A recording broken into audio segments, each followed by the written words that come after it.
Narinig mo? Sabi ni Atty. Garrett, pwede ka na palang makulong. Yari ka ngayon dito. Gusto makausapin girlfriend mo? Bago ka makulong? Sige, bingit at pagkakataon, makausap yung girlfriend mo. Go ahead, Adrian. May ibang paraan kaya ako siya nasasaktan. Mamas boy pala ito, Bonjing. Oh. Kung pwede yung anak niyo po muna. Kasi siya po yung inaakusahan dito talaga ng pananakit. Baka pwede si Adrian muna and then mamaya po kayo, Nay. Last week po, nag-report po ako sa kanya, gusto ko po siya makita. Sabi niya po sa akin, malayo daw po siya. Pinapunta niya po ako sa may Southgate po ng Tel ni Papa. 5 oras po ako naghintay doon. Hindi niya po ako sinipot. Niligaw niya pa po ako. Ma'am, tama lang na magkahiwalay na kayo nito. It's not worth it. Move on ka na lang, ma'am. Kasuhan na lang natin to and then move on kami. Anak po kayo, ma'am? Nasa tiyan ko pa lang po, pero tinatanggi niya po. Sir Tol po, yung kaya po sila nag-away, si Lovely po, kung saan po yan natutulog. May mga magpapatunay po. Yun nga, yung last na kaya po umalis dito yung anak ko sa lugar na to, nawala na siya ng ano dyan dahil nga merong ibang lalaking gumalaw sa kanya sa Southville po. Alam po ni Patricia yun, umamin naman po siya sa anak ko. Pero maski na, ma'am, hindi sapat na dahilan yun. O, sabihin na natin, palalabas to, palagala itong si Lovely. Eh di, ma'am, iwanan na lang niya. Layasan niya. Huwag naman yung sakta niya, lalo pat buntis. Sa totoo lang po, nanggugulo po talaga yan. Nung unang punta niya ho dito, buntis na ho siya antimano. Buntis na ho. Mayroon pa po siyang bukod siya sa pinagbubuntis niya. Meron pa po siyang anak. Yun ho, yung time na yun last year po yun. Buntis na po siya ng 7 months po bago siya pumunta dito sa bahay ho. Pinakasamahan ho namin siya. Kaso mo, iba ho talagang ano ni Patricia. Pag gabi ho, nawawala po siya. Pag uuwi siya dito, may dala siyang pera. Alam po ni Ian yon. Alam po ni Ian kung saan po nanggagaling ang pera ko kasi si Ian po ang nag-udyok po sa akin. Alam po ni Ian yon kasi kailangan po namin ng apartment kasi pinapalayas po kami ng mamanan. Saan po galing pera? Lumalakad po ako. Oh. Pero buntis na po ako noon. At sinabi ko po sa kanya yon. Kasi sabi niya po sa akin, kailangan niya daw po ng pit. Nakita ko po sa kanya. Hindi po siya naniniwala. Nung lumaki na po yung tiyan ko, ayun niya na pong panagutan. Ewan ko sana ko, hindi daw ho sa kanya yan eh. Alam naman niya Patricia. Nay, makinig ko kayo. Ang sabi niya, pinapalayas niya na raw sila sa bahay, kaya ang ginawa nitong si Lovely, nagremedyo, nag-walk siya. Alam niya ibig sabihin nag-walk na yan, no? So ngayon, tama yung sabi mo, umalis siya, walang pera. Pagbalik, may pera na, may pambayad na sa mga pangangailangan sa panggasto sa bahay at pagkain nilang mag-boyfriend, etc. Di ba pag time na gusto niya lang pumunta rito, napunta ho siya dito, hindi naman ho siya totally nandito eh. Lagi po siya kung saan natutulog. Pinapalayas ko siya kasi napakaligalig ho niyan. Lagi sila na, konting nga puro kalmutang anak ko. Sayang, hindi nga na anuhan eh. Lagi may kalmutang anak ko dyan eh. Lagi niya sinasaktan. Sayang at walang, hindi ko na-picturean eh. Kada punta ng anak kong kasama siya, kada uwi dito may kalmot Okay, ko. Lovely. Marami naman pamamaraan na para kumita ka na hindi mo kailangan mag-walk. Opo, ayun po. yung Maghanap udyok kayo ng sa akin. maayos na trabaho, di ba? Opo, buntis na po kasi ako noon, sir. Mas lalong wag ka na mag-walk kasi buntis ka. Pwede ka naman magtinda. Opo. Kasi Oh. sabi po sabi niya po. Magkasambahay baka ka, natin magtindera ka. Di ba? Vendor, online business. Maraming pamamaraan para kumita ng maayos. Wag yung mag-walk ka, tapos buntis ka pa man din. Now, tama lang magduda talaga itong boyfriend mo na hindi sa kanya yung bata kasi buntis ka na, nag-walk ka pa rin. So, matagal mo nang ginagawa itong pag-walk. Hindi po. Sa Rapi, August po. April po, May, 1 month na po sa tiyan ko po ito. Sinabi ko po sa kanya yon. Adrian? Pa. Nako, makakasuhan ka dito, Hindi po Adrian. totoo Kahit na yan, sir. minor de edad ka. Siya po yung sa akin, nakikipagpilitan yun. Nasa kanila nga po kami. Ito, Pinampas Adrian, ko- may mga picture ng mga pasa itong girlfriend mo. Ang daming Pinampas pasa. ako ng cellphone sa ulo ko, dugo po. Natutulog lang po ako noon. Kahit tanungin niya po yung magulang niya po. Attorney Garrett? Yes, Sir Rafi. 17 years old si lalaki, sinasaktan niya yung kanyang girlfriend na 19 years old. Binubugbog niya at pag ayaw makipagtalik, bubugbogin niya, etc. Exempted ba to tulad nung sa Juvenile Justice Welfare Act? No, sir. No. Kailangan natin linawin na hindi basta below 18 is exempt ka na sa kahit anong parusa ng criminal laws. Ang makikita natin dito, ang kanyang ginagawa na pambubugbog. Just for the sake of physically abusing a woman, ginagawa po ng taong ito, sinasabi natin the crime is done with discernment.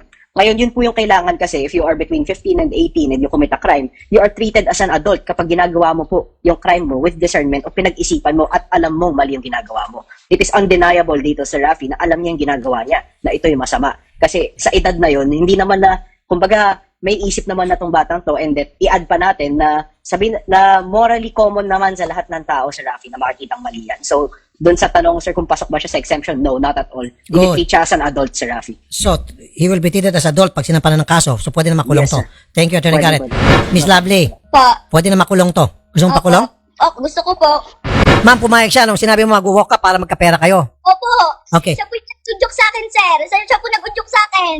Okay. Now, dito ma'am, malalaman mo na itong boyfriend mo, balasubas at bastos ang tingin niya sa'yo. Wala siyang pagpapahalaga sa dignidad mo.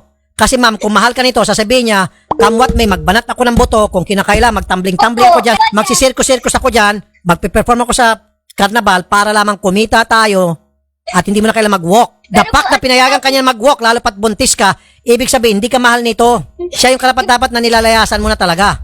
Ma'am, sorry ma'am, hindi ako victim blaming dito. In the first place, para respetuhin po kayo ng mga partner ninyo, dapat kayo mag-umpisa yung pag-show ng respect coming from you, na you respect yourself. So if this guy is telling you, mag-walk ka para meron tayong pambayad sa apartment o pinapagkain, murahin mo, layasan mo. Kasi wala siyang respeto sa'yo. Magpapakita ka mo ng, I respect myself. Why would I do that? Opo, nung time po na, hindi, pinagbawalan niya na po ako noon. Yun po yung inaasal po sa akin na, yung sa laad po, yun po yung sinusumbat niya po sa akin.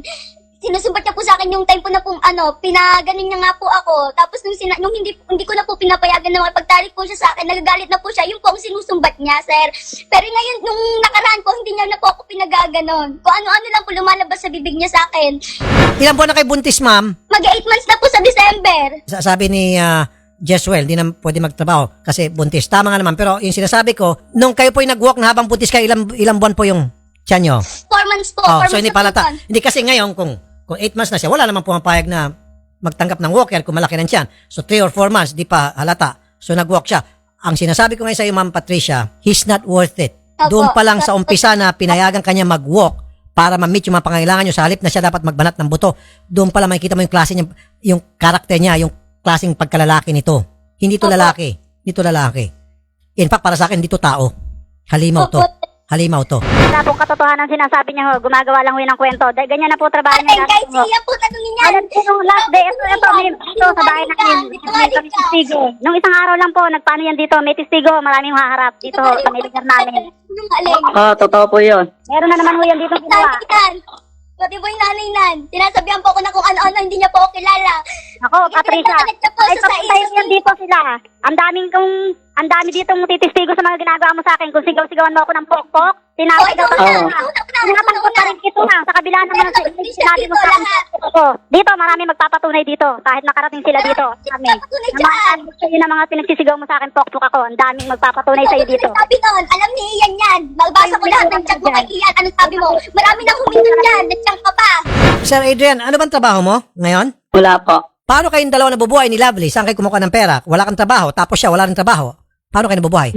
Minsan po, humingi po sustento sa akin. Minsan po, pinapadalan po ako ni Mami Joey. Sino si Mami Joey? Yung ano po ni Papa dati po. Lalaki to si Joey? Bakla po yun.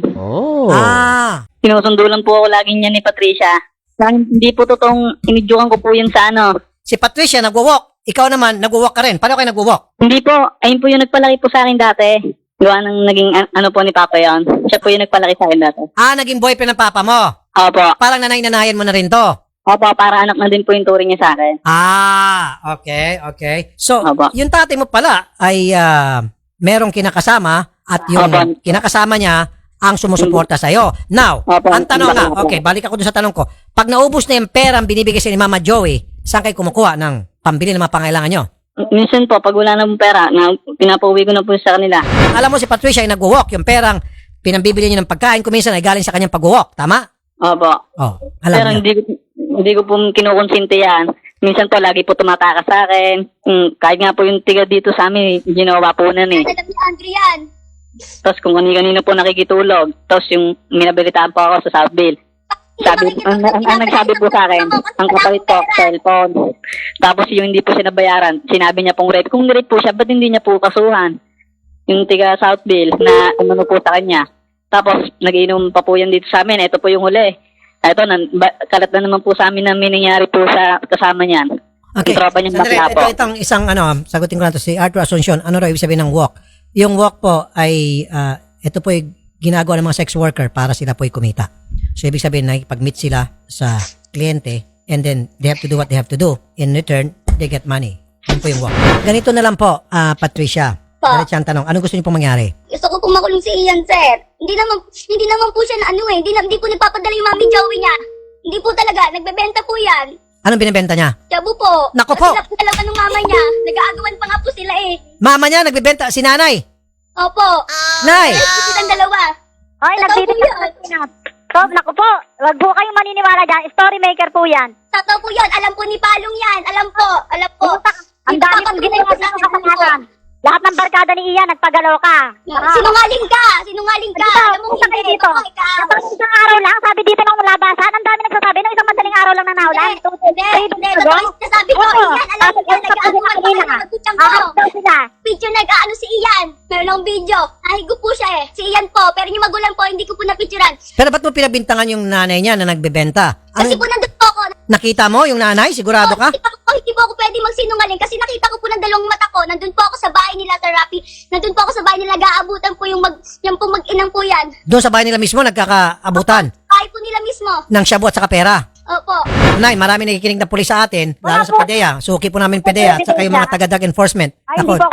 Kaya kong patunayan po yan. Ako, nagninegosyo po ako ng peanut. ano pang negosyo nyo, Nay? Nagluluto po ako ng peanut. Nagbabalot ng chicharon din sa ate ko. Nagtitinda ng chicharon. Maganda po yan, at least meron kayong trabaho, maayos. Oo, story maker po yan. Ako po. Kahit po ako tamaan ng kidlat dito sa kinatatayuan ko. Diyan ho talaga magaling gumawa ng usap. Pero si Adrian po, ma'am, nagbebenta. Hindi ko nagbebenta yun. Basta nasa bahay lang lagi ang anak ko. Patricia, kung gusto niyo po magsampa ng reklamo, tutulungan namin kayo. Okay? Opo. Yun sa pambubugbog na lang. Opo. Okay, Nay. Binigay na po namin sa PDEA yung mga pangalan nyo. Ano po? Address. Ang problema po, harapin ko po. Apo. So, Nay, ganito na lamang po. Advisean nyo lang po yung anak nyo next time kapag meron siyang bagong karelasyon, wag na ho siyang manakit. Wala pong karelasyon ng anak ko. Talaga ho lang yung si Patricia ho. Kahit yung magulang niya ho na lang ho. Wala hong magawa ho sa kanya. Hindi ho yan nag-i-stay sa bahay nila. Minsan ho, bibigyan ko yan pang-arkila ng tricycle para sa kanila. Umuwi. Doon ho yan pupunta ho sa Southville Okay. sa barkada. Ma'am, ito pa, merong isang netizen nagtatanong, bakit daw po pinagpalit kayo ng mister ninyo kay Mami Joey? Hindi po, nung time, patay na pong mister ko, one year ago po, patay na po. Dati pa po yung binata pa po yun, magkatropa po sila. Ninong niya po yun, ang tawag niya po doon, Mami Joey, malapit po yun sa anak ko. Nasa Maynila po yun, mananahe. Wala na yung papa ni 1 year ago lang po, kamamatay lang po. Yung si Okay. Patricia, ginugulo niya kami talaga ho eh. So, Okay, sige po. Ang dami po niyang blatter dito sa kaingin po. Saka sa po. Ma'am, tanong lang po ng netizen yon. Okay, at least nailiwanag niyo yun. Okay, sige. Ma'am, salamat po, ma'am, ha? Ma'am Lovely, wag mo ibabang telepono. Tutulungan namin kayo makapagsampa ng kaso, okay? Po, salamat po, sir. At ikaw naman, Adrian, magbago ka na. Adrian, okay? Opo.